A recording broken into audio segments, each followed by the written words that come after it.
Hello everyone, thank you for joining us today. We are thankful to Dr. Khurram Afridi for presenting this talk and supporting our chapter through this talk as we continue empowering 2023, bringing more talks to you folks. So a little bit about our chapter. We were the recipients of the 2022 and the 2017 Santa Clara Valley Outstanding Chapter Award. The 2022 and 2017 Region 6 Outstanding Chapter Award, and the 2017 Best Chapter Award. So today's talk is on architectures, topologies, and control for high frequency power electronics by Dr. Khurram Afridi. Thank you to Professor Afridi for presenting this talk. And I'd like to thank our sponsors, TRS Rental Co, who are over there. So if you haven't already talked to them, I would recommend, after the talk you can go and meet with them and connect with them. And may I mention, Kishan, real quickly, first of all, we're a test equipment solution provider. We rent, release, we sell electronic test and measurement equipment, but we're also having a raffle. So we're giving away two 37-piece quarter-inch bit driver and bit sets tonight.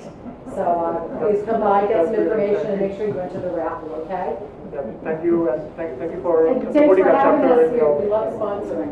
They keep supporting our chapter through sponsoring and help us bring these talks to you folks, so thank you. Yes, thanks for having us.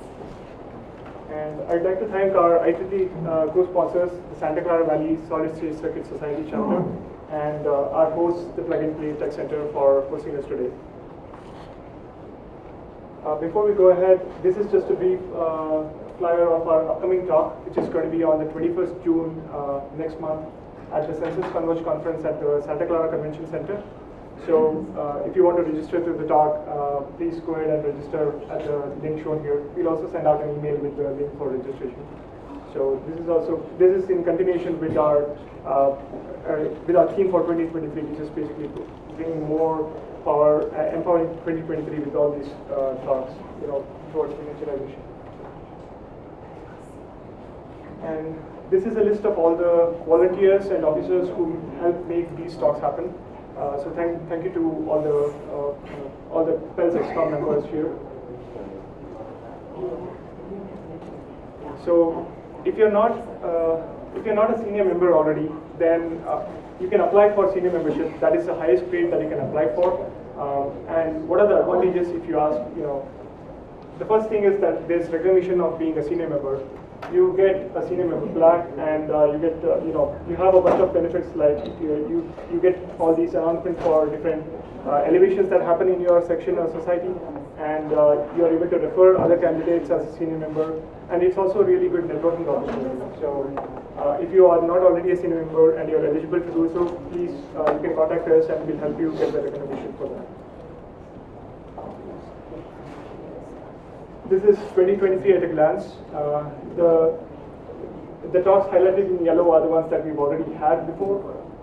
So we had two talks. The first one we started off with an in-person talk in January, and then followed up with a webinar in April. Today we have Dr. Afridi presenting the talk here in person. And then following this, we have another in-person talk in June, as I mentioned. After that, we have a couple of talks scheduled, which are going to be they are going to be webinar model. They're going to be online. And check out our new website at the link specified here. So on our website, you'll find links to the section, the PELS Society, and you'll also find links to all the past talks. We have a bunch of talks where we have the slides uploaded, we have the YouTube videos uploaded over there, so you can go ahead and refer to those talks if you want. And please do also follow us on SFPAC_PELS on Twitter for latest updates from our chapter.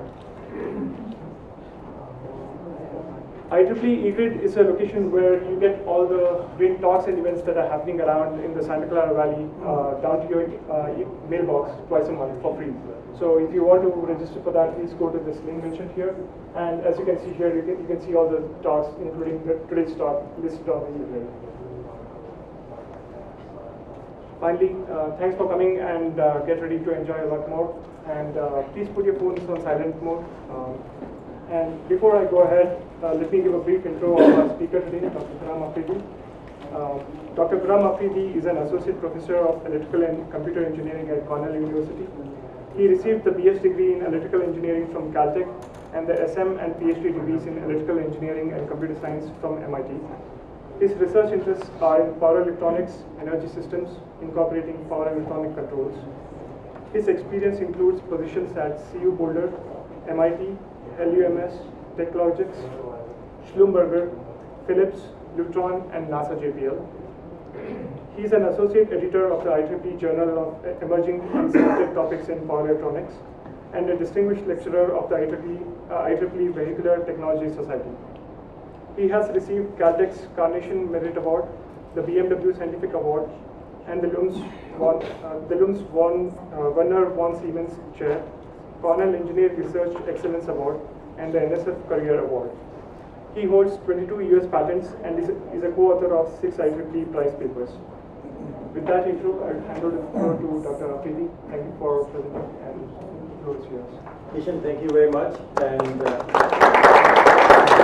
thank you everyone for being here to listen to my talk. I just want to make sure everybody can hear me at the back row. Does it sound okay? Right. That's just to confirm that the mic can also pick it up. So.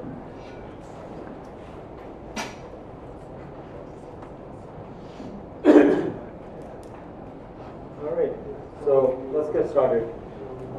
So I've been here in the Bay Area for now about a week, and I gave a talk last week to the Vehicle Technology Society on some of my work, and so I wanted to make sure that this talk was different and but at the same time just as fun and informative. So I've picked some other topics to talk about, but I'll also touch a little bit about the stuff that I talked last week, so in case you missed that or don't find its recording somewhere on the web, you at least see what all my sort of work is about. So let's see if I can get the slide also to work. Okay. I'll use the more manual method of power electronics. I'll use my power. Okay, so first of all, the topic I've picked based on the thing that I actually enjoy the most, which is working on power and high frequencies at the same time. So just a little bit of history on this. I did my undergrad at Caltech working at JPL on gigahertz circuits for transponding to essentially deep space craft such as Voyager, Cassini, and the likes. And all of that was essentially using klystron type of devices at Goldstone to beam kilowatts of energy all the way out to Saturn type distances. There wasn't any semiconductors at that level, but I did get to build some satellites which were mimicking at that time what Cassini might see at 32 gigahertz, which was a new band that NASA wanted to explore. So I got to build really high frequency stuff, but all of that was really milliwatts of power, right, and using gallium arsenide devices at the time. And then I went to MIT and I worked on power electronics, and I had taken power electronics classes with Chuk and Middlebrook. Middlebrook taught advanced circuit design at the time. Chuk was teaching the power electronics stuff. And at MIT I got to work with John Kasakian. But back then, essentially, you were operating in the 10 to 20 kilohertz regime if you're dealing with any appreciable power, and I got to work with sort of great people like Baliga and Vic Temple, who were developing IGBTs and MOS-controlled thyristors, in case anyone of you remembers that device, which probably made a little blip and then disappeared. And that was all work being done at GE at the time. So I left graduate school to do a startup, and when I came back after 7 years, actually more than 7 years, more like 11 years, because I did some other random stuff after my startup. This was really an opportune time because now we had just sort of getting to these wide bandgap devices, especially GAN emerging in sort of the late 2000s, where you could start to switch in the megahertz regime. So while you couldn't get to gigahertz yet, necessarily at high voltages for sure, you could go from tens of kilohertz, which by that time obviously had gotten up to hundreds of kilohertz for industrial applications, but you can now start exploring megahertz, tens of megahertz, and hundreds of megahertz with these new devices. And so since joining academia, which has now been 14 years, in fact, this semester was the first time I wasn't teaching in 14 years, so I really took the time out to go to travel and do other things. I found it really fascinating to be able to take some of the ideas that I learned as an undergrad in doing RF and microwave and millimeter wave circuits and applying many of those ideas into power. So my talk is going to be a little bit of a mishmash of things which some of you may find reminiscences of in the RF domain and other stuff which is purely power. Right. So what is sort of this high frequency power electronics group that I sort of run at Cornell? Well, they're essentially, everybody here knows that you could sell more converters if you could make them smaller, because people will come and buy them from you, whether it's Tesla will come and buy it from you, or Apple will buy it from you, or whoever will consume, end consumers will buy it from you. And so increasing frequency is one way to kind of get there. There are other ways to do that. You can use multi-level converters, and you can reduce essentially the volt seconds or the amp seconds that you apply to storage components, and shrink the size of the energy storage components, and kind of sort of improve the power density of the stuff. But high frequency is my love, and so I basically am going to be pushing frequency to its limits. But irrespective of how you shrink the size, once you shrink the size, you suddenly realize you have less surface area to extract heat from, so you also have to push the other frontier, which is efficiency. So really it's a two-front battle. You're trying to push frequency, you shrink size, but now you're stuck. You also have to improve efficiency, and seems kind of, and in first go it is kind of difficult to do this, because higher frequency typically means higher losses, whether that's in switches or whether it's in magnetics or someplace else. Right. So we'll be talking about that stuff, and my approach to this is going to be, well, let's look at new topologies that are capable of these higher switching frequencies, because they somehow have those properties which are needed. And then each of these new topologies is going to allow you to kind of use new control handles, or they're going to be able to introduce new control handles that you can work with. And some of the traditional control handles may just not work, right? I mean, if you go to extremely high frequencies, duty ratio control becomes harder, and so topologies where you can actually operate at fixed frequency and you can operate at near 50% duty ratio start looking attractive, because of just sort of the native frequency you're operating at, and so having PWM capability, which would require high resolution beyond those frequencies, just gets much more tedious to do.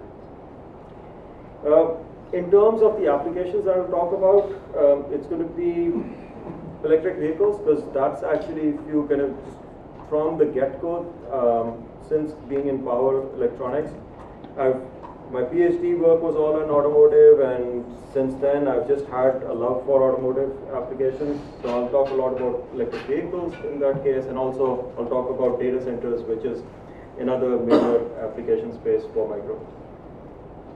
Alright, so just what my group looks like. You can see one of the most recent photographs up on the left. My group has 13 members, 6 PhD students, 1 postdoc, 3 undergrads and 3 master's students.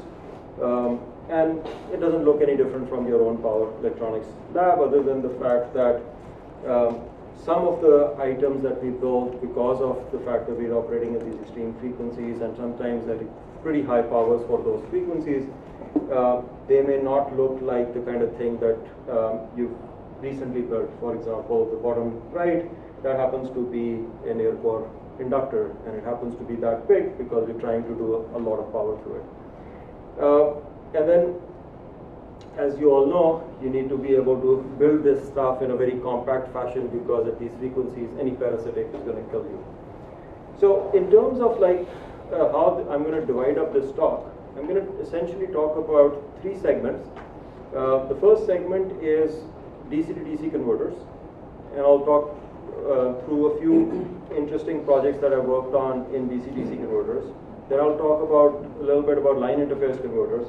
And finally, I'll talk about some other application spaces which are interesting, not necessarily from the perspective of simply that you're trying to go to higher frequencies to shrink the size of your power converters, which is the case for the first two categories, it's because in these category of things, you can't actually achieve any power transfer if you don't get to high frequencies. I'll explain why in a moment.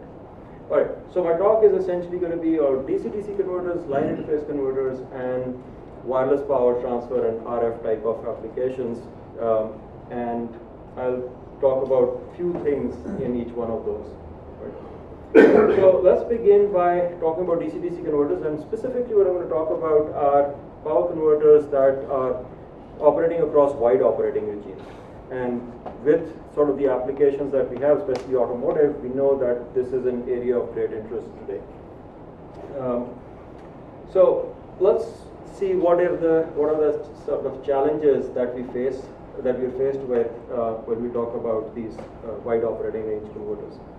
Now, since I'm going to be focusing on high frequency, I'm also, for this example, I'm going to focus purely on resonant converters, because resonant converters are is certainly a suitable topology for going to high frequencies, just because getting soft switching or zero voltage switching is relatively straightforward.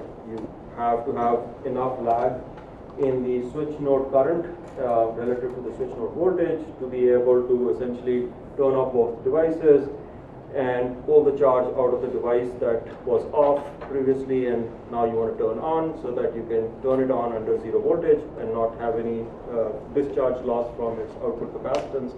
This is especially important for high voltage type of applications. And so in resonant converters, isolation becomes relatively simple. So let's focus on resonant converters. Now, resonant converters, if any of you have designed them, or in fact this is generally true for converters in general, that it is easy to design a converter if it's going to be, or it's easy to design a highly efficient converter if it is going to operate across a narrow range of operating regimes, whether it's input voltage, output voltage, power level, whatever. And let's take an example of a simple series resonant converter. So here's a series resonant converter with a full bridge at the input, and I have two potential control handles here. I could change the frequency, which is very traditionally done.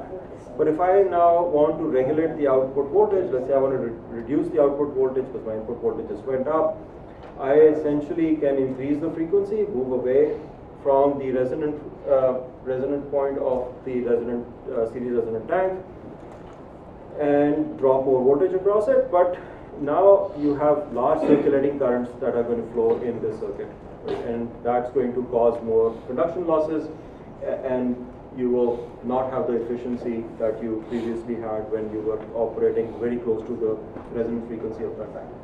You could also phase shift, but again, as you phase shift, you have again reactive current flow. But on top of it, as you phase shift more, your switch node voltage on one of the legs may no longer be advanced relative to the current that's flowing through it, and so you may lose zero voltage switching altogether, and so you'll have hard switching losses now.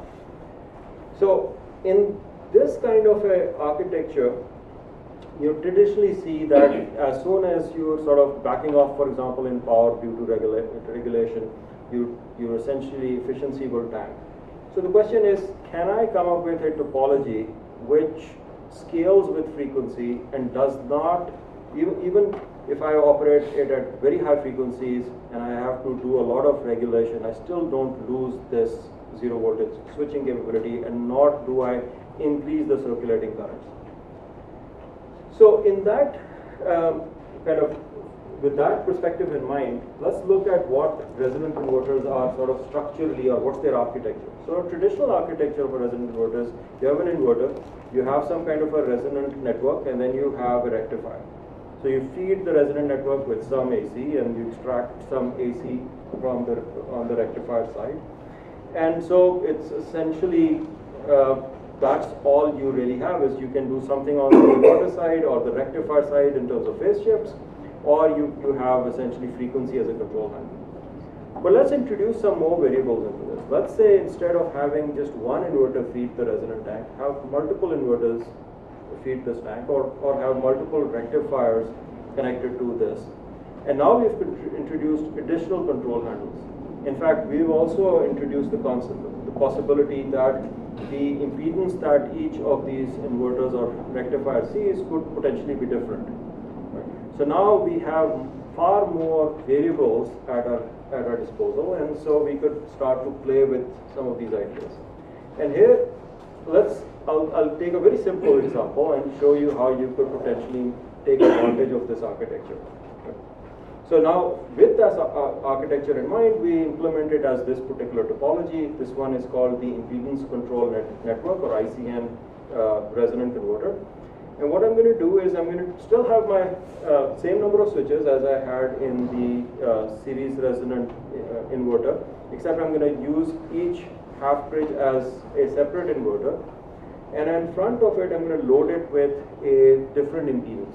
So each inverter is not seeing the same impedance. In fact, one inverter is seeing a positive impedance, the other one is seeing a negative impedance. But the two impedances are complex conjugates of each other. I'm going to run this converter at a fixed frequency because I want those impedances to always be plus Jx and minus Jx. But now it turns out that let's impose on it the constraints that we want. So I want this on the inverter side, let's say that's the high voltage side. I want it to always achieve zero voltage switching. So I would want that the impedance looking in is slightly inductive, right? And if I ignore the output capacitance of the switches, I would want it to be purely resistive.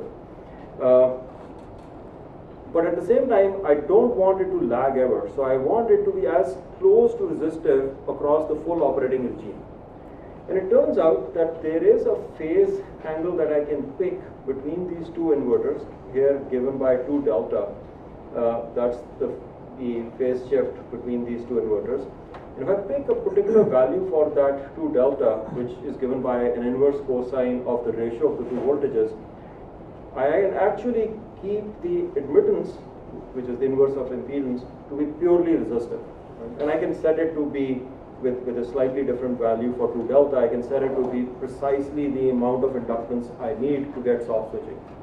So this is one way in which you could actually get zero circulating currents across the full range of ratios for V in and V out. Right? That cosine inverse will always compute to a real value irrespective of what the ratio V in or V out is. All right, so that's a really interesting feature. Another aspect of this which is very interesting is that now as the input voltage rises, if it was a traditional resonant tank with a single inverter feeding a resonant tank, irrespective of the tank itself, you would always get the current to increase as the voltage increases. Right? Because the impedance in some sense is staying roughly constant, maybe changing slightly, but it's not. So what happens is that the amount of current that flows increases, the power that you're delivering is higher, and so now if you need to regulate that power from that point, you will have to bring that power down from a much higher level down to wherever you want it to be. On the other hand, with this specific network, the ICN network, the actual power flow remains roughly constant if you design it in the right operating regime. And it works out this way just because of the characteristic of the way these impedances have been picked, as one being plus Jx and the other being negative Jx. And so what that means is that across the full input voltage range, I never really have to send a lot of reactive power flow, which is kind of was also obvious from the fact that we had set that the admittance to be nearly real. But sort of you can see the effect here in this curve, because now essentially I have never really needed to oversize any of my components. Right? Okay, so now you should ask, well, okay, so how do we actually do the regulation? Because the way I've shown it, there is no real other control handle left for me to regulate if all I have at the output are two diodes. Right? So in this implementation, you could potentially do a burst mode control. Right? So if you could operate now at extremely high frequencies, so let's say I operate this converter at 20 megahertz or 10 megahertz, I could potentially burst it at a megahertz or 500 kilohertz, and that could be one way to actually control this converter. The other way would be to replace the output diodes with a full bridge rectifier and then do a phase shift on those rectifier to control the output, right? Now, in that case, in the second case, you will get some circulating current on the output side, but if your output side is a very low voltage, that might be an acceptable solution, right? So, so let's kind of now talk about how do you take a new idea and do an actual implementation of that or a design of that is really optimum, right? Because just having a new topology does not guarantee, or even an existing topology does not guarantee that the converter that you build on the board is actually going to be really very compact and really very efficient. And one of the reasons for, especially in resonant converters, that is true, is because in resonant converters, you have a lot more things that you can vary. I mean, you have, for example, any resonant converter when you build let's take an LC tank, right? So typically, you want to operate the resonant converter close to its resonant frequency, but I can basically pick the same resonant frequency by having two vastly different values of L and C. I can pick a very large L, right, and pick a C that gives me that same resonant frequency, or I can pick a very small L and I can still pick another C that will give me the same resonant frequency. So which value of L and C should I really pick, right? And that comes down to, well, what kind of waveforms do you want?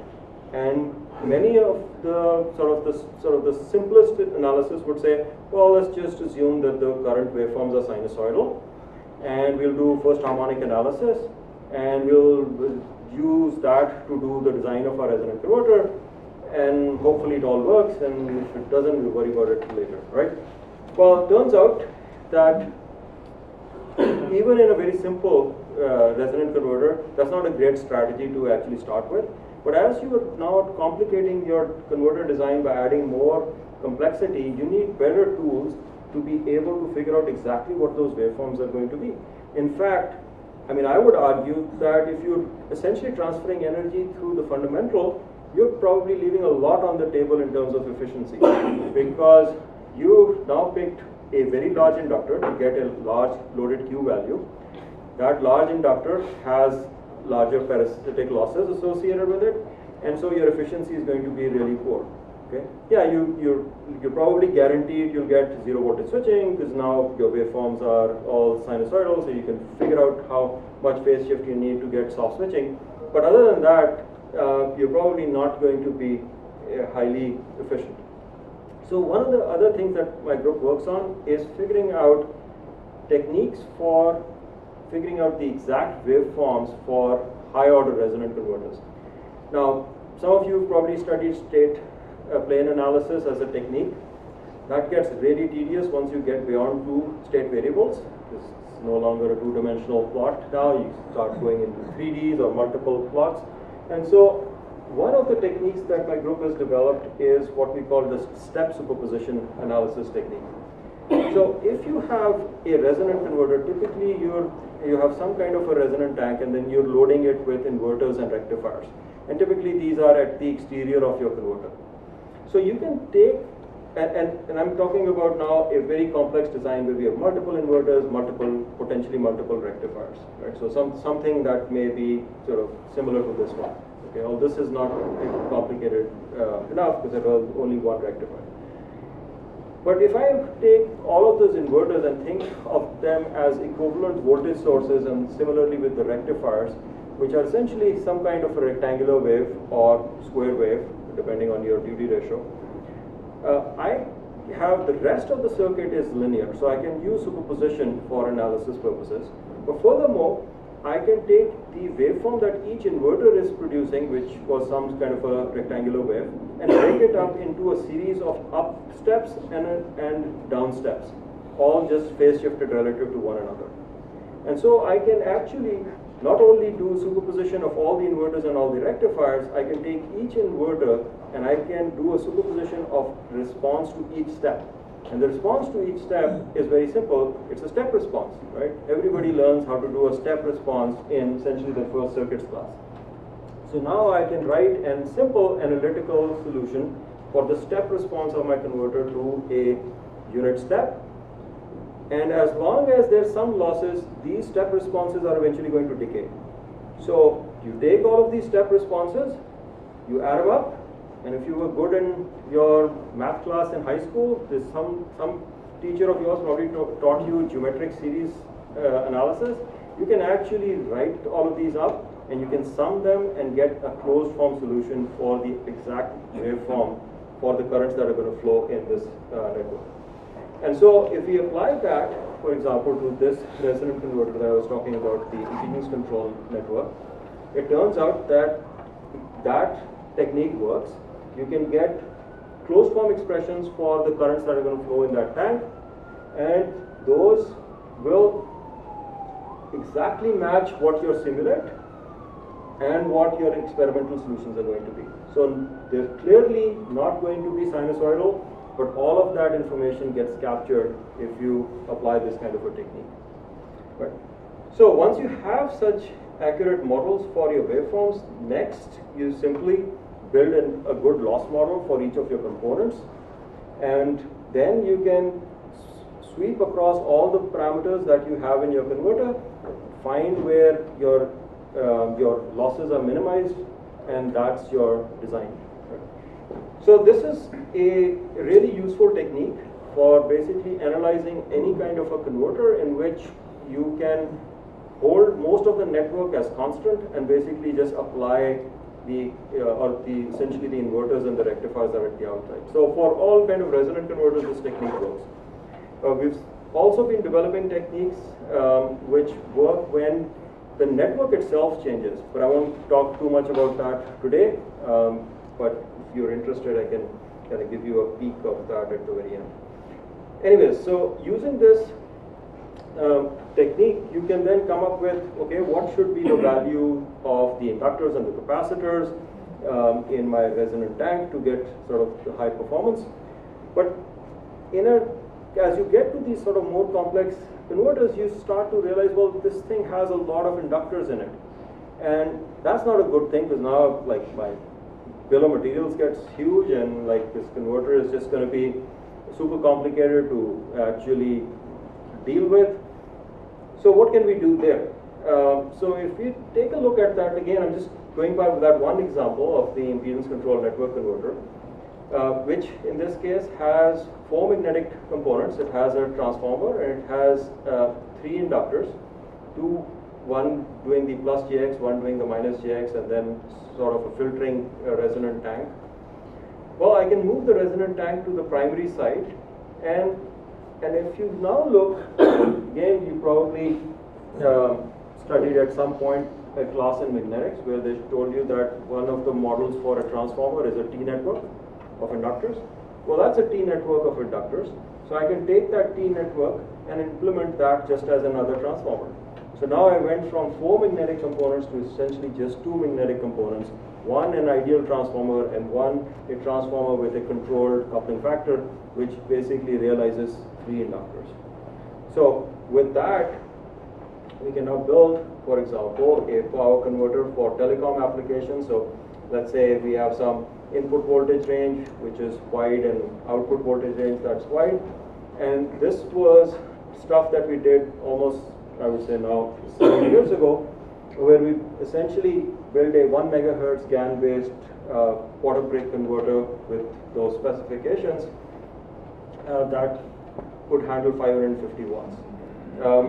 And as you can see across its wide operating range, this converter maintains that 0 voltage switching, so the current is slightly lagging relative to the switch node voltage, but it's not lagging a lot even though the operating regime is changing. So across this operating regime, the current waveform always looks almost just enough lagging to get you 0 voltage switching, but no extra circulating currents and no extra losses. Right? So you get extremely flat efficiency curves, and you get nice performance. I'm sure if you build this with today's devices, you can do a lot better, but this is our prototype from about 7 years ago. Compared to sort of what was available back then from commercial quarter-bit converters for essentially these telecom applications, this thing had much higher power density and higher efficiency than anything out then, and it also won the best demo award at ECC 2016. Okay, so that you'd say, well, that was relatively a simple kind of an application. You just had roughly a 1:1. I mean, it was a full regulating capability across a wide regime from 36 to 60 in and 34 to 55 any point regulated. But that's not quite the thing that everybody's working on today. What everybody seems to be working on today is point of load converters, especially if they're going off from like 48 volts to, let's say, 1 volt or something like that, right? So, well, can we do anything in that regime with this kind of a concept? Right, so instead of doing what most people have been doing for the past, which is two-stage point of load converters, let's try doing a single-stage point of load converter using some of the ideas that I just talked about. Well, one major difference between the previous application and this application is the large step down. And so one way to do that would be just have a transformer with a much higher turns ratio, right? But much higher turns ratio transformers have their own problems. You have large voltage swings across the larger capacitance between the primary and the secondary. You have a lot of common mode currents that might flow. Also, a converter with large turns ratio is going to have proximity effect kind of losses. And so it's not easy to build a transformer that has large conversion ratio. It's ideal, the easiest one would be a 1:1. So let's look back at our resonant networks and let's see if we can use some kind of a matching technique. So this is where you kind of leverage RF, right? So in RF applications, we use matching as a way to connect antennas to power amplifiers. Now, most matching networks, like an LC matching network, will do a match at a particular load condition. And for RF, that's fine because you've got typically whatever 200. Let's say you have a 200 ohm antenna and you've got a 50 ohm power amplifier. Well, that's all I need to match. But here, my effective antenna depends on the power level I'm delivering. So I need to be able to match across a wide operating range in terms of power. So a network that will do that is what's called an immittance network. This is not a standard L section network, but it's in some sense you can think of it as a back-to-back L section, but sort of basically an L facing this way and an L facing that way, and you combine them. But their values have to be also selected in a very interesting or conjugated way, where the inductance values again are conjugates of the capacitance values. All right, so once you've kind of used the emittance network, what does the emittance network do? Well, the emittance network essentially is like a gyrator. It converts a current source into a voltage source, and vice versa. It converts a resistance into a conductance, or basically 1/R. It converts an inductance into a capacitance. And so it's almost like a transformer. Right? So essentially, it's a broadband transformer, unlike a standard L section matching network, which is a narrowband transformer. So now I can get most of my step down using this emittance network and go to a transformer structure which is just a 1:1, and to essentially not have all of the pressure be on the emittance network, I can use a distributed transformer. So I have essentially a series in parallel out structure. Each of those 4 in this case are a 1:1 transformer. Okay, now I certainly at the same time introduced a large number of magnetic components again. So how do we deal with that? Well, let's go back to the trick that we know. Well, on the emittance network side, one of the inductor can easily be absorbed into the transformer as part of the leakage. The other inductor, again, you just swap it with the capacitor and can be made part of, again, the emittance network structure, because that itself was a T network, so you just changed the value of the vertical branch of that T.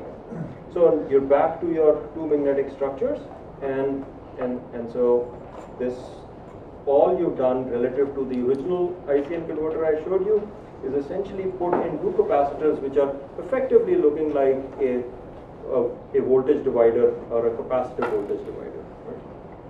Right? But you have to pick the values of the magnetic components appropriately. So here's an implementation of that, and this is also from a few years ago. And here we built a 48 volt nominal, which was 36 to 60 volts, and with a output voltage of 1.8 watts, 1.8 volts, a 90 watt converter with an effective power density of 314 watts per cubic inch. And again, compared to the power converters available in the market at the time, this thing had higher power density and power and efficiency roughly the same as the best that were available at the time.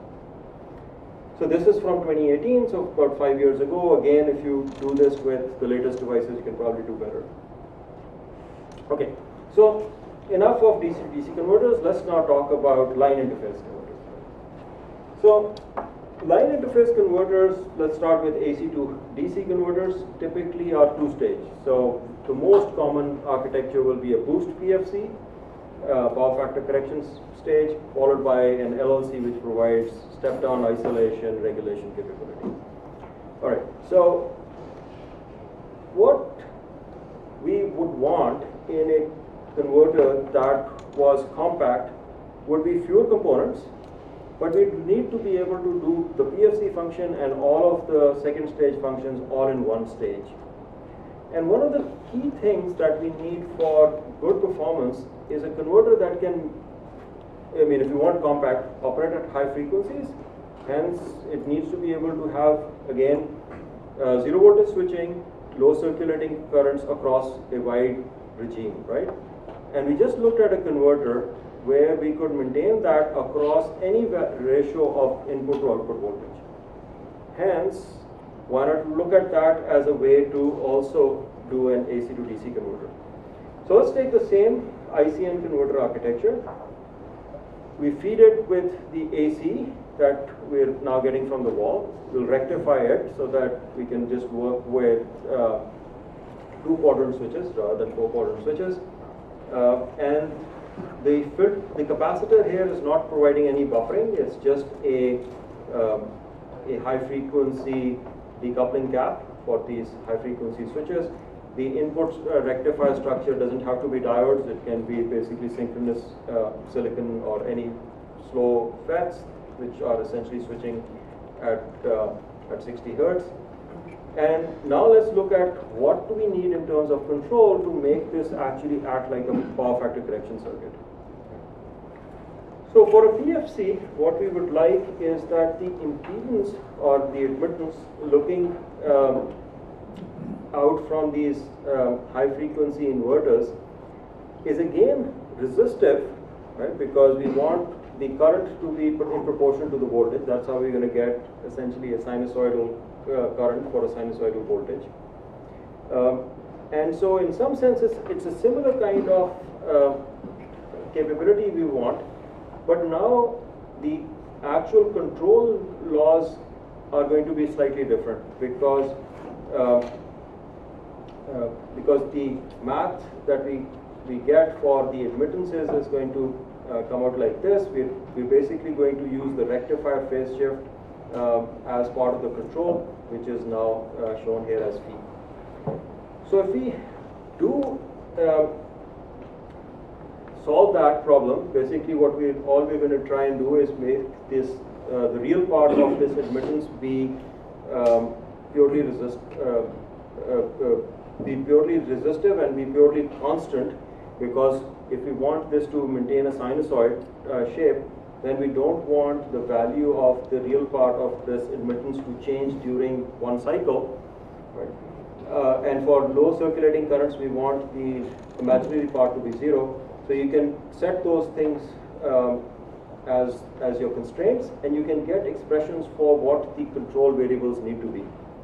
So the interesting thing that comes out is that the phase shift between the inverters actually can be locked. You don't really need to change that as long as you know what RMS value you're plugging into. So if you're plugging into Japan, you set your phase shift to some particular value. This is assuming that you're delivering full power, and then same thing with some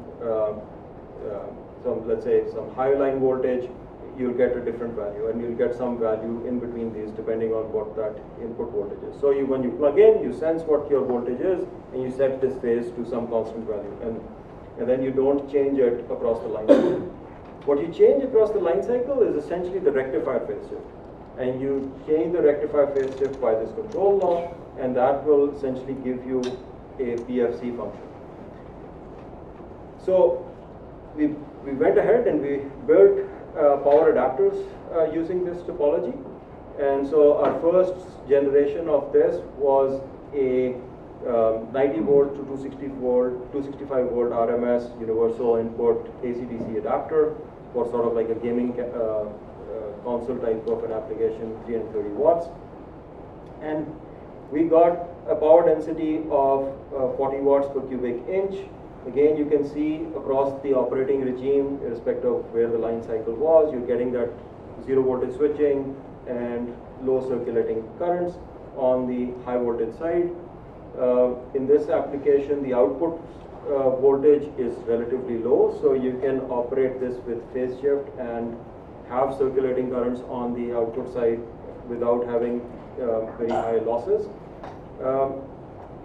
But the power density in this application is partly restricted by the twice line frequency buffering requirement, which is sort of, you've got this sinusoidally varying AC voltage, which corresponds to having a power which is fluctuating at twice the line frequency, and that needs to be in this case stored all at the output.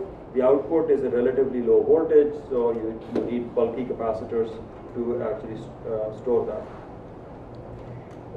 You can slightly improve the performance, and I'll show you in a moment, but before that let me just show you the performance of this converter. So you can again see the PFC function. Also you can see that the two inverters process equal amount of power in across the operating regime. But you can improve the performance of this converter by playing a little bit of tricks in terms of how you actually implement this. So for example, if you put an additional set of switches, low frequency switches, which can reconfigure the input inverter so that at the high line voltage you can, or for high line voltage applications, you can basically stack the two inverters, and for low line applications you can keep them in parallel. That allows you to shrink the operating regime by a factor of 2, and that will push your efficiency and power density higher. So we built a second generation of this as well. This is from a couple of years ago, and so this was what we got from that. Now, I just mentioned that one of the issues with this architecture is the fact that all the energy storage is at the output. So if you need to buffer the energy, you need large capacitors at the output. So can we improve on that, or find an application where maybe that's not an issue? So one application where that's not an issue is if you're talking about an onboard charger where the large battery itself provides you the buffering capability, and you don't need to put the extra film caps or whatever, or electrolytic caps to actually do the buffering itself. So we applied this idea to a onboard charger as well, similar kind of sort of performance analysis, and what we ended up with, again this was our first generation design, was a converter that had power density of about 74 watts per cubic inch. And this can be easily doubled, because if you just look at this implementation, first of all, this one was not using planar magnetics, so the height of the magnetics is relatively large. If you went to a planar design, you can cut this height by a factor of 2. And then secondly, if you look, much of the board is actually quite empty in terms of its volume. So this is box box volume and box power density. And so this has potential to, at least you can take this up to power densities approaching 200 watts per cubic inch if this was sort of done with the mindset of trying to maximize power density. What is the switching frequency? This one had actually a relatively low switching frequency of 200 kilohertz. In fact, let me now show you the scaling feature of this. So we designed this initially at a relatively low frequency because this was our a prototype that was operating at 3 kilowatts, and we didn't want to kind of stress the devices to blow them up and first generation idea. So we thought, okay, let's do this at a relatively low frequency initially, and so we also compared how this would perform relative to, say, a simple series, not a simple, but let's say a full bridge or a dual bridge series resonant converters. So I won't go through the analysis of the series resonant converter, but you can figure out the optimum control for a dual bridge series resonant converter. I'll skip through some of this, but it has multiple modes. The issue with the series resonant converter is that even if you design it in the optimal way, there will be either places where you will have very large circulating currents, or you will lose soft switching. And so, but you can try and optimize it, and that's what we did. And then we compared what the performance of this would be relative to a series resonant converter at 200 kilohertz, which is where we had designed our impedance control network based thing. And what we saw was that at low output voltages, the ICN converter is better, but the series resonant converter actually outperforms at high output voltages. And the reason for that is the ICN converter, if you look back into the network itself, here, if you look back at the network, you essentially have a plus JX in parallel with a minus JX. So a plus JX and a minus JX in parallel essentially is an infinite impedance. So from this port, if you look backwards, you're essentially looking at a current source. So as you're increasing the output voltage, you're actually delivering a lot more power to the output. So this architecture is really good for wide input voltage performance, but if you have very wide output voltage, it's not necessarily the best architecture. And so that's why we see that the efficiency or the losses increase when you get to higher output voltages. But at partial power, because it maintains soft switching across the full operating regime, it actually then outperforms the dual bridge series resonant converter. And then secondly, as you scale frequency, even if you just get to 500 kilohertz, that's when you start to see the benefits of its performance. So it's really its scalability to high frequencies that makes this a more attractive application, and it's certainly a fantastic application if you don't have wide variations on the output voltage, but very wide variations on the input voltage. In effect, it kind of compresses the variation on the input voltage. All right, let me change gears and tell you a little bit about some other things rather than only talk about essentially the ICN derived set of converters. So very briefly, I'll touch upon this. So I talked about this twice line frequency energy buffering as an issue, right? So that's what essentially became a large part of a converter if it's an AC to DC. So are there things that we can do to make those capacitors that were so bulky shrink in size? And so one way to do that is to not use a single capacitor.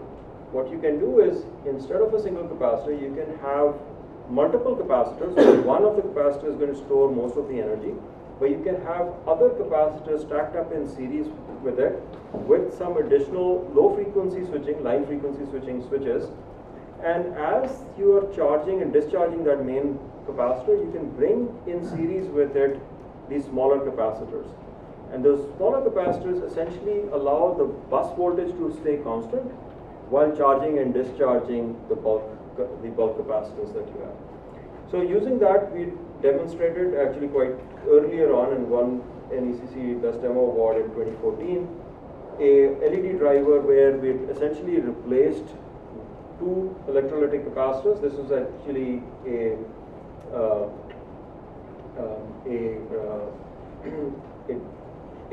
demo board from one of the IC manufacturers, and we replaced that with this architecture, and we were able to shrink the overall size of the capacitance. We also actually built sort of commercial grade, not commercial grade, but basically prototyped a real 600 watt LED driver which utilized this architecture of energy buffering and really took out not only took out the electrolytic capacitors, enabling a much longer life for the converter, but also shrank the size of the energy buffering structure in the converter. So that is another approach that you can now apply to the converter that I was talking about earlier to shrink that or to shrink the converter size itself. One other related thing I'll just briefly mention is, so I've talked about now DC-DC converters, AC to DC converters. Let me also talk about AC to AC converters, and I'll talk about this very briefly. So one application for AC to AC converters are UPSs. So you have them in data centers.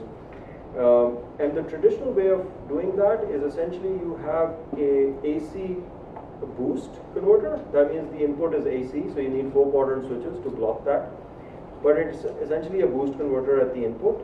You store that energy in a DC link with essentially a center tap, and then a buck converter, which is again which uses a 4 quadrant switch to be able to produce an AC output. Now, because you have to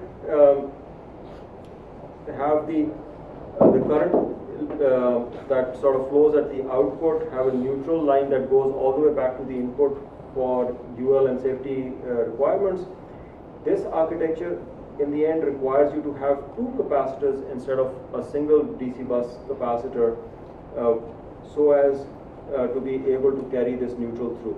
But what that ends up meaning is that each of these capacitors has to essentially store the full energy, because one capacitor is essentially operable in half line cycle, and then the other capacitor essentially stores and releases energy in the other half cycle. So that doubles now the size of that twice line frequency buffer. So that's one issue with this topology. The other issue with this is if you lay this out, now you're going through 3 transistors for your high frequency loops. So scaling this to high frequency is also challenging. So a topology that we introduced for this application is where we're using half bridge structures, basically just 2 half bridge structures, and again just a single inductor. But here, instead of just a single mode where this was always operating as a boost converter, this either operates as a boost converter using these 2 switches with this switch in pass through, or it operates as a buck boost converter using these 2 switches and with this bottom switch essentially as a pass through. And that way, all the energy always goes into the same capacitor. You still have the common neutral passing through, and essentially the buck is a time reverse dual of this, or the output side is just the time reverse dual of this. Here you have a buck converter and a buck boost converter to shape again the output to make it sinusoidal. Now, because it's using against only half bridge structures, this can operate at much higher frequencies. It also provides for a way to interface a battery that reuses the same switches, and just to charge the battery you need a really small buck converter, but the discharge of the battery just uses the boost converter that's already built into the structure. And again, with this, now because you can essentially take out one of the capacitors, you can replace all the capacitors with film capacitors and make this again a longer life solution if you wanted it to be. Okay, enough of converters. Let's now talk the last 5 or so minutes. I'm going to really quickly tell you about the final piece of my work, which is related to things and applications where reducing the size is not the reason we go to high frequency, but simply that we cannot do anything unless we go to high frequencies. So the first thing I'm going to talk about is wireless charging. So in wireless charging, one of the motivations for wireless charging is in automobiles, not just simply to provide just a ease of use in terms of charging, that you come into your house and you basically get to plug in and it still charges up your car, but rather actually be able to take the battery out of the vehicle, or most of the battery out of the vehicle, and just provide the power from the roadway while the vehicle is driving. The issue with taking a standard type of a charger that you use for your cell phones and scaling it up is that with magnetic field type of wireless charging, you need a lot of ferrite to basically guide the flux and reduce the or increase the coupling between the two coils. So there's a coil in the road, there's a coil on the car, and you've got basically magnetic flux coupling them. But now, in order to shield the passengers as well as to keep the flux well coupled between those coils, you need a lot of ferrite on top and bottom of those coils. This makes the system heavy, expensive, and these ferrites being fragile makes the overall system difficult to embed in roadways where you're going to have heavy traffic, and that can crack the ferrites.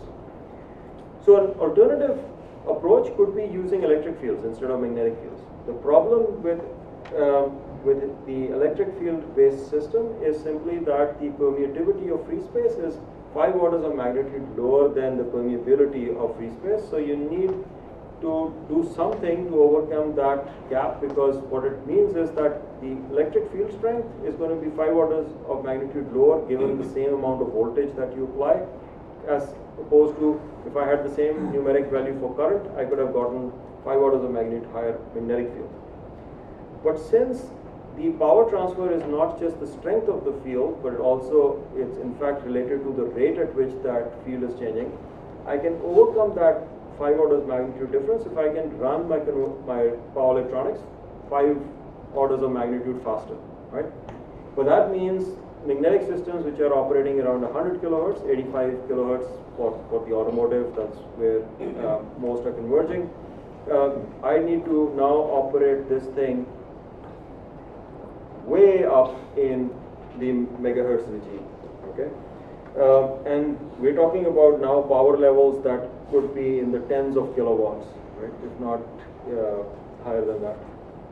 So if we could somehow do this, this thing would be very simple, because all we need is metallic plates. There's no shielding requirements. The field lines will start from one plate, end at the other plate. Unlike magnetic fields, they don't have to come back. It is low profile, it's light. You can, in theory, if you ever had power electronics to run even faster, you don't have the losses in the ferrite, so you could even run this at very high frequencies, even higher frequencies. So just to kind of tell you briefly the story on this, we've been working on in this area. In fact, I gave a talk related to this just last week. And so I will not tell you everything we did in that talk, but simply to say that in this application, unless you can go to very high frequencies, and by very high frequencies here I'm talking about at least tens of megahertz, you will not be able to deliver much power. So one challenge here is to be able to do power electronics at extremely high frequencies. The other challenge that you have to overcome is the fact that the actual vehicle chassis environment has a lot of parasitic capacitances that you have to deal with. So what we're trying to do is essentially get energy or displacement current to go through from the road up to the vehicle and then come back down. But if that was all we had to deal with, it would be relatively simple. Once you add in all the parasitics, now there is no real reason for you to believe that you'll actually get the power to go through. And in fact, our early experiments, we were not really able to get any appreciable power to get through. So a lot of the work that has gone into this has been on taking these highly complex resonant networks and trying to actually make them workable. And so I won't again spend all the time, but I'll say that there are some tricks that we learned along the way, which relied on symmetry, through which we were able to sort of reduce this capacitive network down to more manageable networks. For example, if you use a standard matching network, and I used the word matching network before, it's again trying to get gain, but also in this case compensation for this mesh of network capacitors. If you use a standard L-section matching network, you will really run into trouble. But if you break the symmetry, or you sort of break the asymmetry and make it symmetric, then you can get rid of some of the capacitances, because by just symmetry, the voltages here and the voltage on the other side of the capacitor is the same, and so no current flows through those capacitors, and then those capacitors can be taken out. And then you can go through some more symmetry arguments as well as circuit techniques to actually simplify this network to the point where it essentially starts to look like essentially the network we wanted. And if you're really interested in this topic, I'd say the Vehicle Technology Society is probably going to post their talk on some forum, because they recorded it, so maybe you can watch that.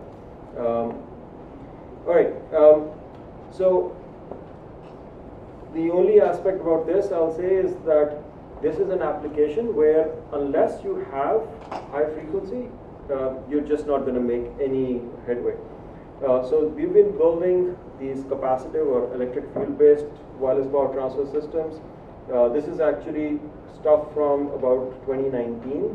We are now about at twice the power levels compared to what I'm showing here. So we're above like 6 kilowatts of power with some of our most recent systems. Some of that is not even published work yet, so you'll probably see it in this coming year, and with fairly high efficiencies. There are a number of other challenges when you start talking about resonant networks that are not going to stay stationary, because in this case, the resonant network is actually formed between the car and the road, and as the car moves, that coupling capacitance changes. As that coupling capacitance changes, the resonance changes. But at these frequencies, we can't afford to vary the frequency because we're operating in very narrow ISM bands. And so we develop new circuit topologies to be able to actually modify the matching network without actually modifying any of the components.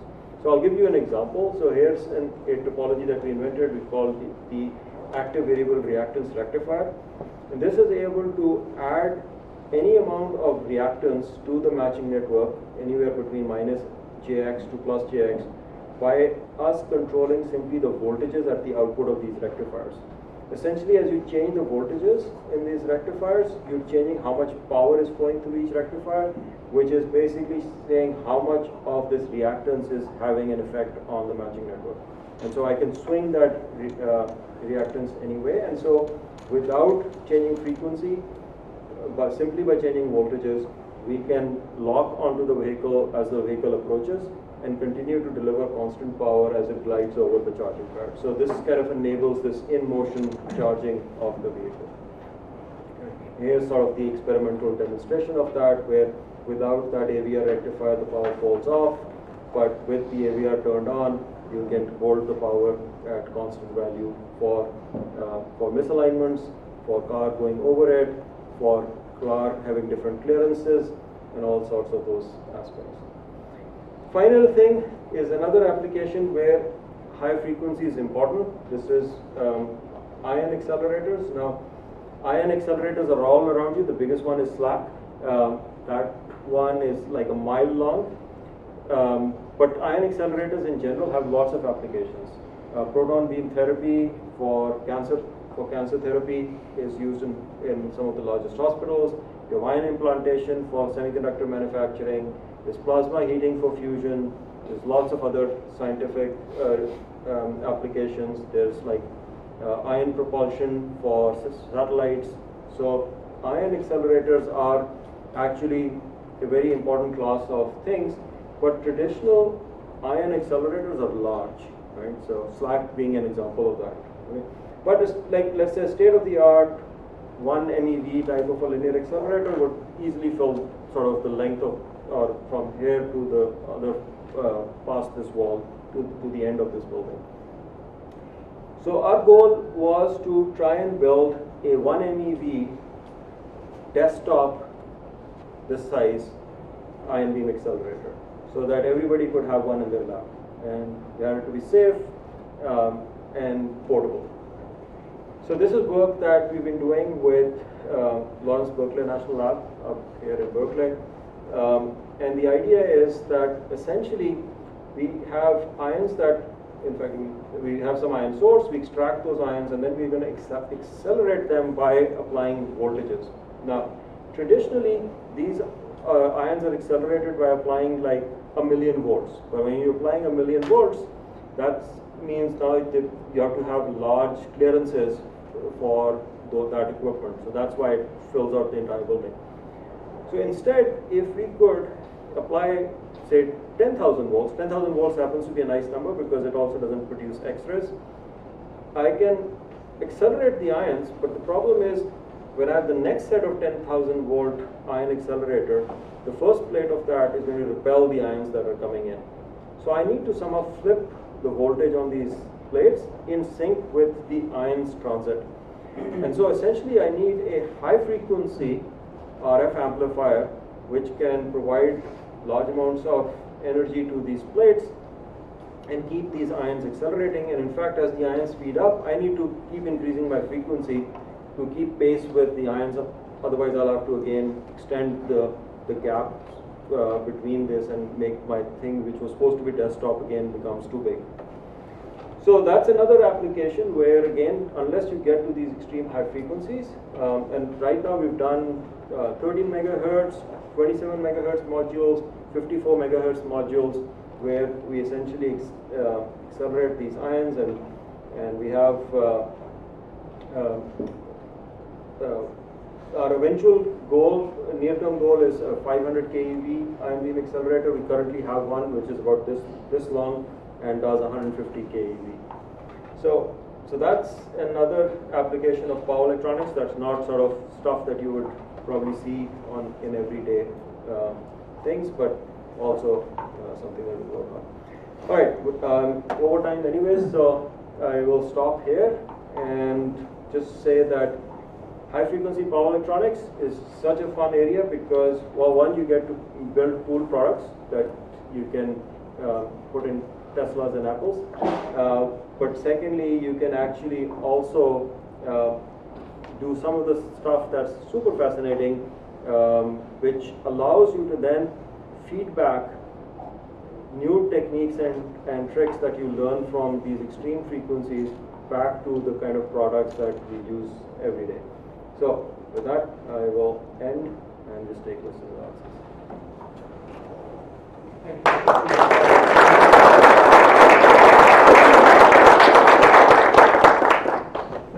Yeah, if the audience has any questions, please go ahead.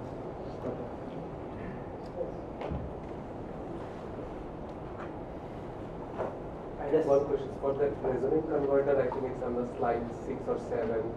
There was one information mentioned that the duty cycle has to be near to the 50%. So if there is any change on the load side and duty cycle change, how important it is to bring back duty cycle to the 50% again?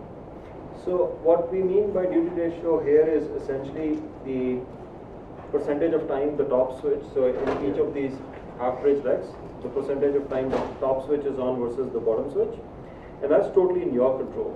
So in this case, this is actually a good thing that it is close to 50%, because what it's saying is you don't really need to vary the duty ratio.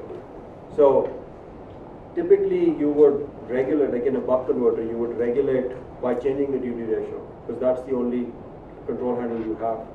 Here we're not relying on that. Instead, what we're relying on is essentially the phase shift as the control handle. Again, depending on which topology I pick. For example, this one, here I'm relying on the phase shift between the rectifiers side to do the actual regulation, and I'm locking the phase between these two depending on the input and output voltage ratio. So the primary side are essentially all of the half bridge legs are operating at 50% duty ratio. So that's actually really nice, because when you go to very high frequencies, one, it's hard to change duty ratio because of the resolution capability. But secondly, if you want to do gate charge recovery, you can actually do resonant gate driving, which also is easiest to do if it's essentially you're going to just do a 50% duty cycle. So I can then essentially not even lose any of the energy that I'm putting into my gate charge, and that becomes important, especially if the frequency is extremely high, or if, for example, in GaN the gate voltage is 5 volts, but say silicon carbide, that is 18 volts. So that can be a contributor or a significant contributor at extremely high frequencies. So now if you can do reverse, you can use charge recovery on the gate drive. 50% duty ratio is one of the easiest ways, easiest sort of control handles to have fixed, so that you can do that. Because you can essentially think of it again as just a resonant converter, which is just putting charge onto the gate and taking it off. Yeah. What kind of controllers are you using with those switches? Are those over the shelf automatic controllers or microcontrollers? Yeah, so these are all microcontrollers, Delfino in many cases. In the cases where we're going to sort of like 27 megahertz or 50 megahertz, FPGA. So is that the secondary side synchronous replication also? Or is it a different type of control mechanism on the right side? In this case, the right-hand side is a phase shift regulation on the rectifier side. Is it synchronized with the primary side? Not synchronized with the primary side. No. It is synchronized in some respect with the primary side, but not a one-to-one synchronization. It's primarily just looking at whatever is coming through as the current, right? I mean, if you think about these as diodes, these diodes would turn on whenever the current goes positive, right? So essentially, if you're going to do synchronous, so you're going to be synchronized with that. Current control synchronization. So it sends the current when it turns on. If you wanted to deliver full power, but if you want to now regulate, then you start to phase shift, and then some of the energy is circulated and not given to the output. So this does not have perfect unity power factor on the rectifier, but it has perfect unity power factor on the input side with this approach. Yes. To have the condition met of plus Jx on the top and minus J, the ESR of the caps should be small. What is the ratio of the Q in each of the branches that you are designing? Yeah. So, in fact, the ESR of this will become part of the loaded tank quality factor. Right? So, because you can think of this essentially as there's some load here, and whatever is the ESR kind of goes in series with that. Okay? So, the optimum Q for so if you had a Q of say 2 or 3, this waveform would actually look fairly sinusoidal. So what you're seeing here corresponds to a Q of about 0.3 or 0.2 or 0.4, somewhere in that range, 0.2 to 0.4. And that actually turns out to be far better in terms of efficiency, because you're not only just delivering power in the fundamentals, you're also delivering real power in the harmonics, right? Because you have a square wave voltage, so all the frequencies are contained in the voltage. As long as your current contains the same frequencies, it'll deliver real power to the output. So you want to leverage that as much as possible. So you want the waveform distorted just enough that it has a lot of those harmonics, but not so distorted that you lose zero voltage switching. That's the only condition you have to meet. Would this conduct the inductive converters, you said that over 90% efficiency. For the power transfer, capacitive power transfer, how much efficiency can we estimate? So we have, yeah, so for the chargers, we've achieved efficiencies above 90%. Above 90%? Yes. Yeah. Even though so many. Yeah, even though there's so many of these parasitics and all that. Yeah, I actually showed you some efficiency charts. So if you look here, that the blue trace, that's almost like 95% efficiency. How big are the plates? The plates are, in this particular case, they are diameters of 22 centimeters, so about that big.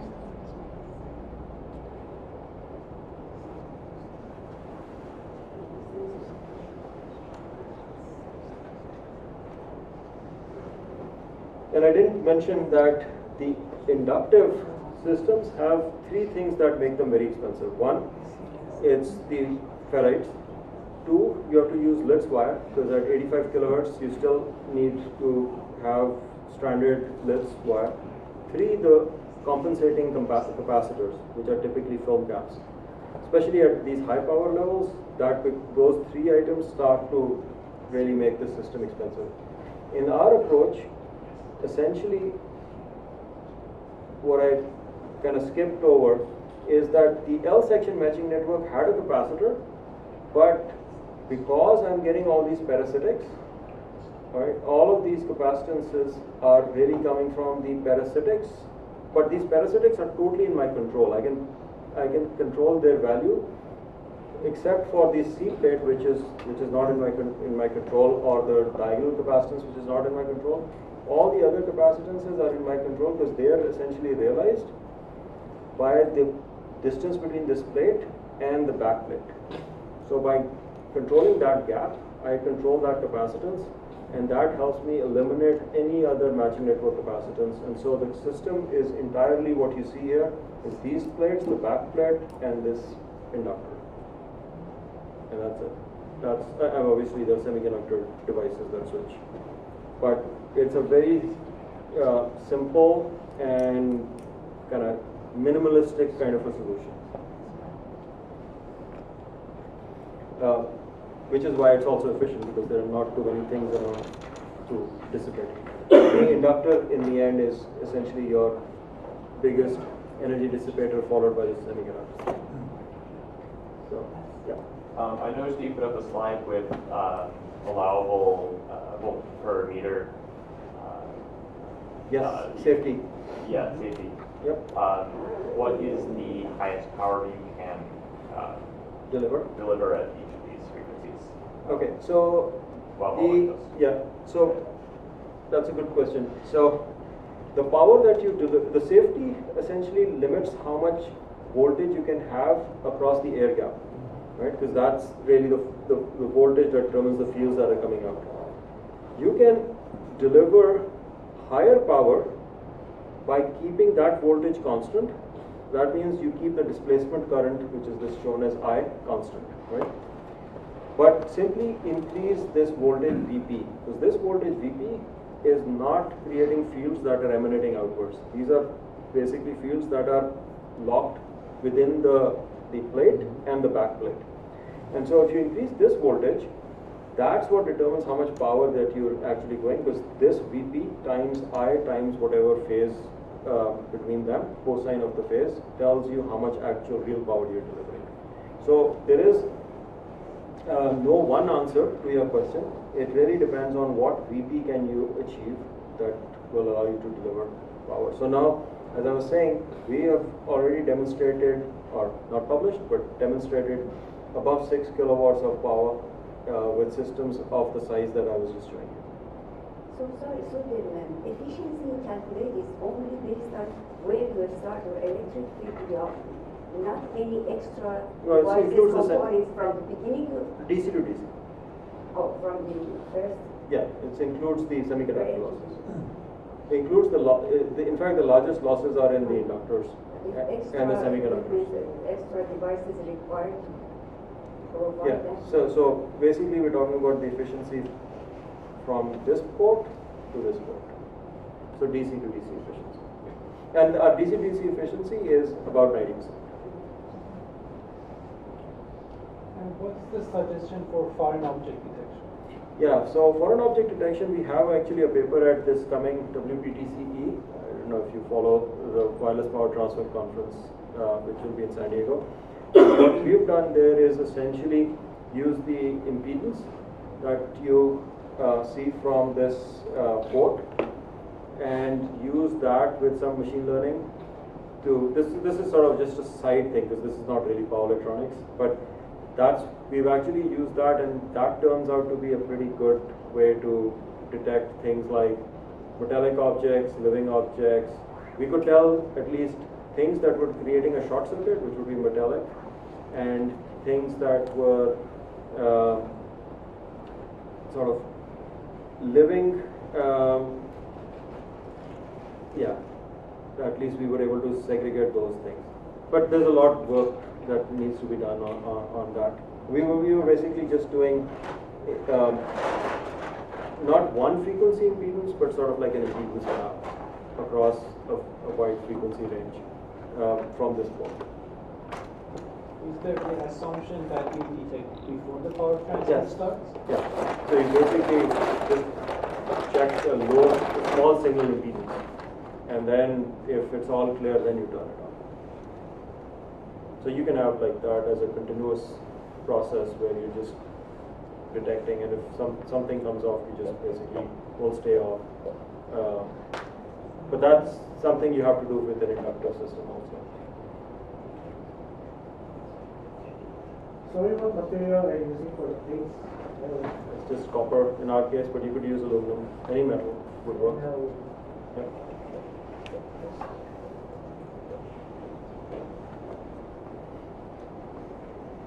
Any other questions? How is it embedded into the roadway? I guess really it's like what are the electrical properties of asphalt, wet asphalt? Good question. So we are only starting to do some of that testing with asphalt. We've done some testing with sort of the non-roadway type of materials, such as concrete and sand, and that seems to be fine. We haven't done testing with asphalt yet, but we're starting to do some testing with asphalt. It'll basically what any material will do is do two things. One, it can be an absorber of energy, but at the very least, it's a different dielectric constant. The dielectric constant difference doesn't hurt us because we can retune using our AVR rectifier.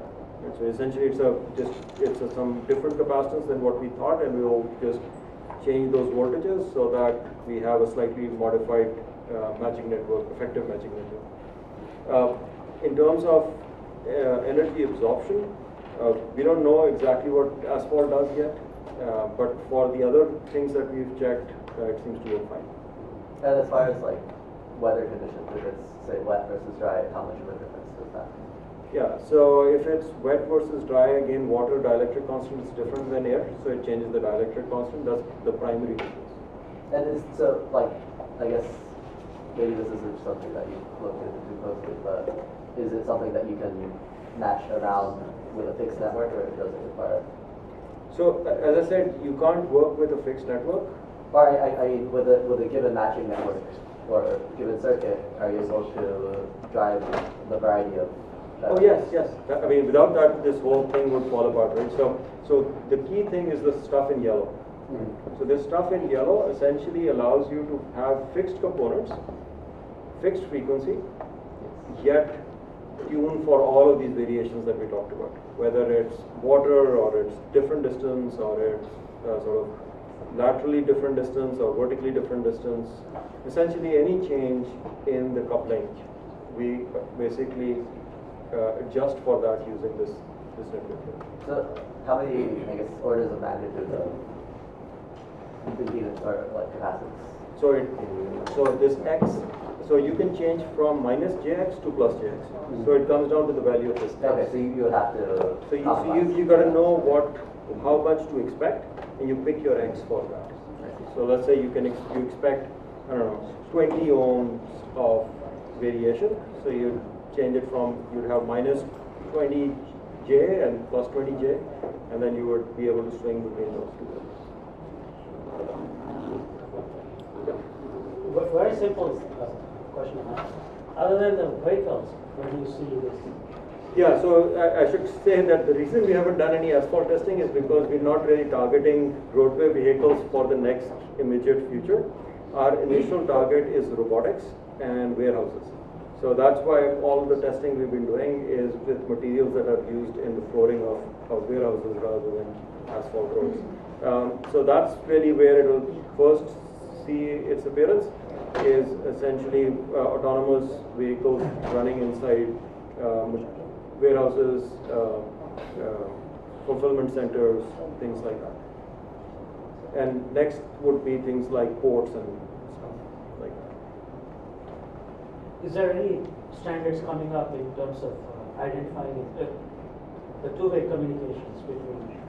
Yeah, so again, I'm not a communications expert, I'm more a power electronics expert, so there will probably be, right now I think all of the companies that have inductor systems have two, like at least for power, these kind of powers seem to have their own proprietary communications, but if for interoperability, these will all have to eventually, like Qi network, like Qi standard has protocol, but these things don't follow Qi right now. So they are essentially right now standardized under an SAE standard, but that SAE standard, at least the last version that I saw, didn't have too much on the communication protocol. It was mostly about sort of interoperability more on the power side. But there will be standards coming for sure. Do you see any use cases in just inside a home? Well, if you wanted your Roomba to, I guess, charge wirelessly, you could use it there at home. I don't know how many devices people expect to have sort of moving around in homes, but I mean, eventually I think it will get to homes as well. But I think it's more of like the early adopters is probably going to be like businesses, industry, that kind of stuff. Yeah. Does the emittance network you talked about appear to have a fixed impedance while like looking in with a varying output? As you vary the output impedance, I guess my question is, would it be useful for matching highly impedance sensitive Loads? Amplifiers to varying loads? Yeah, I didn't talk about that, so I just happened to pick one flavor of this. You can actually build a time reverse dual of the impedance control network, in which case it will be very good for large output voltage variations. And so everything that I said about large input voltage variations would then apply to large output voltage variations. So that you can absolutely do that. We've done that ourselves, but I didn't talk about that. It's just a time reverse dual of what I said. So then you'd have a full bridge inverter and you can have two rectifiers. In some sense, what I talked about here is a something that's similar to that, but it's not quite that.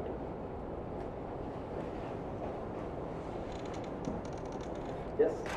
I guess what do you see as the barriers, the like main barriers to adoption for the ICN that you have, and I guess high frequency power conversion in general?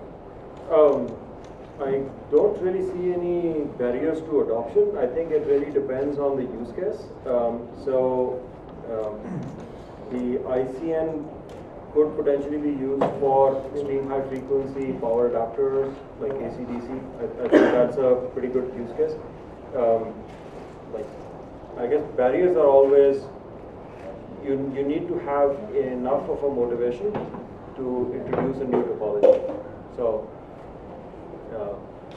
if everything is working and you're not pushing to much higher frequencies, then probably what you have is fine. Like the LLC is a pretty standard DC-DC converter topology these days. but the LLC is also not a fixed frequency. So if you wanted to now switch at, let's say, 100 megahertz or even higher, then you would want a new topology that was more favorable for that.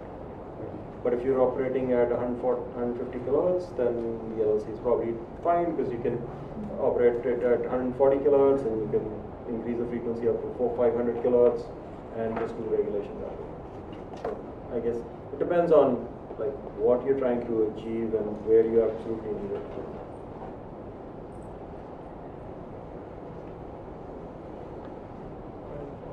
If there are no other questions, thank you so much, Dr. Apurji, for wonderful talk. Again, can we have a round of applause for Dr. Apurji? Thank you very much for